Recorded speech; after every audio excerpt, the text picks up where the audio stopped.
ગતરોજ શિક્ષણ વિભાગના આદેશ બાદ રાજ્યભરના મદ્રેસાઓમાં શિક્ષકો દ્વારા સર્વે કરવામાં આવ્યો હતો ત્યારે બાપુનગર સ્મૃતિ વિદ્યાલયના આચાર્ય સંદીપ પાટીલ દરિયાપુરમાં સર્વે કરવા ગયા હતા।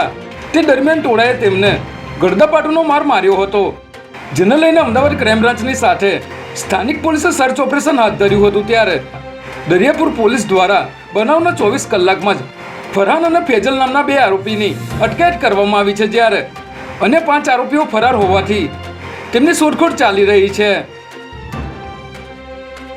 અમદાવાદ શહેરમાંથી વોન્ટેડ અને માથાભારે આરોપીઓને ઝડપી લેવા માટે હાલ ખાસ કાર્યવાહી ચાલી રહી છે। ત્યારે પીસીબીની ટીમને બાતમી મળી હતી કે વટવા ગ્રીન પાર્ક સોસાયટીમાં રહેતો રીડો ગુનેગાર મોહમ્મદ નવાબ શેખ વરલી મટકાનો જુગાર રમાડી રહ્યો છે, જેના આધારે પોલીસે અહીં દરોડો પાડી વરલી મટકાનો જુગાર રમાડતા મોહમ્મદ નવાબ શેખને ઝડપી લઈ તેની પાસેથી મોબાઈલ, રોકડ અને વરલી મટકાના હિસાબો લખેલી ડાયરીઓ કબજે કરી હતી।